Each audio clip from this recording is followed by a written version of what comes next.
This is the John Brown Alliance, where we don't fear, we fight. We're old school, unscripted, and we understand the assignment. I was looking at some of my older videos and realized that I was wearing these t-shirts that you couldn't see. Now, every day I go into the public and I wear my politics on my chest. So I just wanted to show you, let me fix this, what I'm wearing today. John Lewis, as you can see, he's one of my idols. If you like these videos, please like and subscribe. They'll move them up in the algorithms and you'll get them more often, so we can keep you up to date with some of the things that are going on the ground. We don't necessarily jump on everything in the news and report on that or talk about that. We more are civil rights based and report some of what people are not seeing on mainstream media. That being said, I will get back tomorrow or the next day, depending on how things go around here, about the general strike and what you can do to take part in the designated days that we have set up. And this is supposed to happen between Labor Day and the 5th of September. There's also a blackout, a nationwide blackout. I'm going to have to check the date on that and update you on that. So, what I want to talk about today is how my perspective works over generations. Now, the day before New Year's, in the year 1890, over 500 Native Americans were massacred at Wounded Knee. This was in retaliation for not a violent offense against white people who invaded this nation. It was simply because of a thing called the Ghost Dance. Now, the Ghost Dance was a movement that was started by a holy man named Wovoka'S. And this dance was done until basically people passed out. And the reason for the dance is, as many of our traditions, it's like a prayer. And the purpose was that the buffalo would return and the white man would go back to where he came from. Now, at that time, you're talking 1890s. We didn't know anything about inventions, cars. We were just introduced to trains back then. The trains that took my people to places like Carlisle Institute to turn Indians from Indians into whites. We didn't know about social media. We didn't have television. We didn't know how any of this was going to come to pass. But this was the prophecy that was set forth by this holy man. That being said, I'm wondering to myself how this connects to who I am today, why I am here, why I'm not dead, which I probably should have been 50 times over, and what I need to do going forward. And I use all elements of history that affected not only my life but other people's lives in order to calculate how to act, how to behave, how to make positive change. Now, I know people are on their soapboxes now, and many people don't want to go back to the beginning of how this whole thing started with the slaughter of Native Americans. But whether you like it or not, that's what I'm going to do. And I'm going to connect it to what's happening right now. Now, throughout history, as we know, Christianity and white people spreading Christianity has been the catalyst for some of the worst atrocities committed against humankind in world history since day one. And it's still happening today. It's happening against Muslims, and anti-Semitism is being used as a propaganda technique to convince people that white Christians in the MAGA movement really care about people who are not Christians. That's not the case. Let's get that out there right quick. So places like Harvard and other institutions, other people really need to stop apologizing, or I would say over apologizing, for anti-Semitism, when through the years black people and people of other colors have been excluded from their universities. Now all of a sudden, because we're living in America and Jewish people have money and generational wealth, anti-Semitism is a priority. Well, let me tell you that black people and Native American people should have been the priority since day one, but never have been. So let's keep that, registered here before we get into this. Now, we have what I call going on something called the blue scare and wokeism and anti-wokeism. Now, wokeism is a phrase that was coined by MAGA, which has been used by people long before any of this started, or getting woke. Let me clarify. It wasn't wokeism.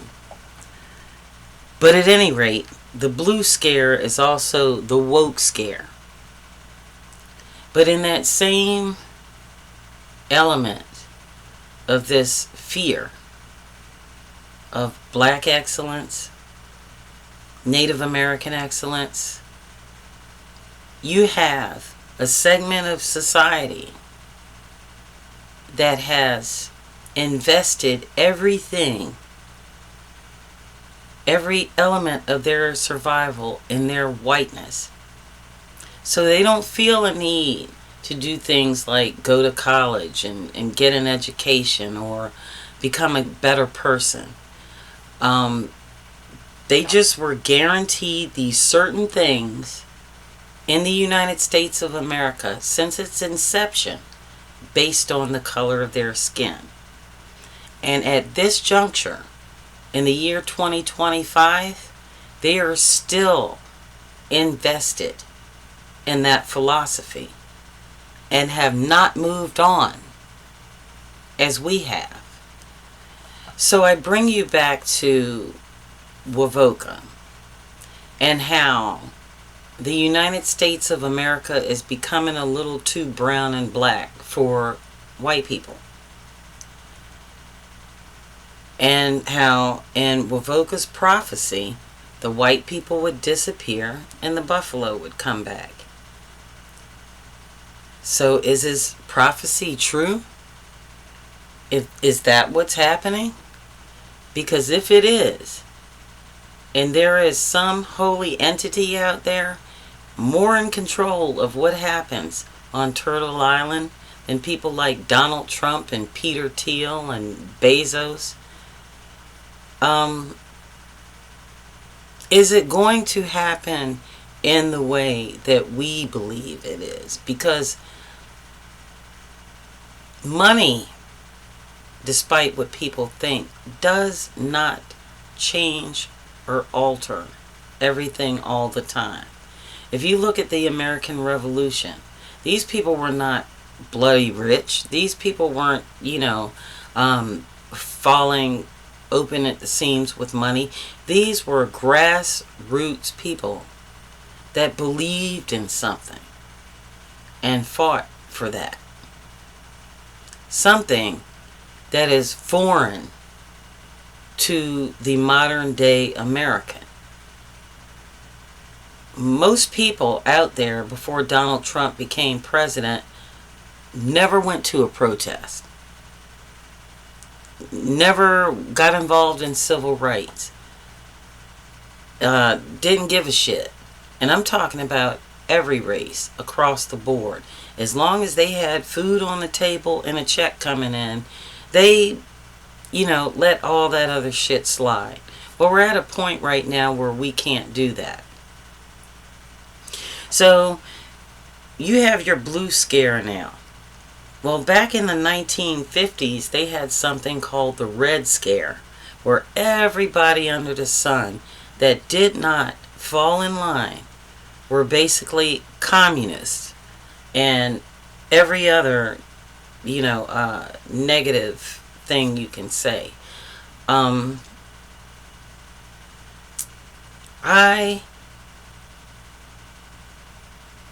am not on either side of the fence with the execution of the Rosenbergs, because I don't have absolutely every single solitary fact of how that case went down. However, I will say that Republican Robert McCarthy was responsible for outing people, pointing the finger every time something didn't go his way. It's that person, did this, and the same thing I'm hearing today. These radical leftist liberals and these mantras that were used back then facilitated the outing, the persecution, prosecution, and I believe unfair treatment of people who probably didn't deserve it. Salem witch trials is another familiar incident in American history where we find out that this whole thing was a bunch of bullshit. And it was a couple of people that got together that were jealous of some things that other people had in that particular community. So they decided to use this as a way to rid themselves of their competition. Now back to the Rosenbergs and McCarthy. Under Harry Truman, believe it or not, is when the Rosenbergs were executed for supposedly sharing secrets with the Soviet Union. Now, if we are not careful, we can become the Salem witch trial, the McCarthy era, and invent our own in 2025 Red Scare. And we're already there pretty much, because every single day that we go out on the streets, we meaning American military and law enforcement, and round up people and just send them away based on the color of their skin, their accent, or what have you, we are repeating these same things. The Salem witch trials, I believe, is a more simple example of how people get when they get like that. And as long as it's not them, it's okay if it's somebody else. So I can make myself valid and make myself unsuspicious by pointing the finger at someone else. And that's what's happening right now. That being said, at some point, we have to reconcile with all these things. Now, if we really, truly, as a country, believe that people who commit treason should be executed, as we did the Rosenbergs, in my belief, without all the information coming out, we need to take a more microscopic look at what's happening right now. During the last Trump administration, believe it or not, and this was something that wasn't covered widely in the news, executions were sped up. executions that were on the docket to take place were sped up. Now, an organization called the Innocence Project, since the time of Reuben Hurricane Carter, have been working to exonerate people who have been wrongfully accused of crimes. Now, in the state of Alabama, their governor, her name is Ivy, some old white bitch. She was particularly interested in speeding up these prosecutions and executions. So, in so doing, what happens was all these petitions for DNA evidence to be investigated and presented to the court, they were superseded by this emergency that we need to execute these people. Now, if you are my color in America, then you know that almost exclusively, if you look at the people that have been executed over the past few years, they're all brown and black people. And when you execute people, when there could be evidence that could prove their innocence, that makes you complicit and guilty of murder. That's what that is. It's nothing else. You can't tell me there's not enough money in the budget and this kind of thing, because we have gotten to a point where everything is about money. But at the end of the day, if you are Ivy or any of these individuals that does things like this, you are, in fact, a murderer. Because every possible avenue should be investigated before you take a man's life like that. And when you give permission to take someone's life and just sweep it under the rug without going through all the facts, then you give permission for the rest of us to do the same fucking thing to you. Now back to the Rosenbergs. We're going to talk about treason for a moment and what treason is. Now, right now, our president has been convicted 34 times of crimes, causing an insurrection that resulted in death and the violent overthrow of the United States government. Let that sink in for a moment. The violent overthrow of the United States government. In the big scheme of things, the Rosenbergs might just have passed some shit off to Russia. It may be true or it may not be true. But they're dead. And this man is President of the United States. So let me give you the names of some people I believe are committing treason right now. Kristi Noem, Stephen Miller, Marco Rubio, and Donald Trump. All four of these individuals with this ICE bullshit are usurping the United States Constitution, violating human rights, and need to be brought up to The Hague. But yet, these motherfuckers are being paid by us to do this to us. So what is treason? The Rosenbergs passed some secrets. And these people are sending people to concentration camps. And I heard today, which I found very disturbing, which drove me to do this video because I wasn't planning on getting on here tonight. I was going to take a break.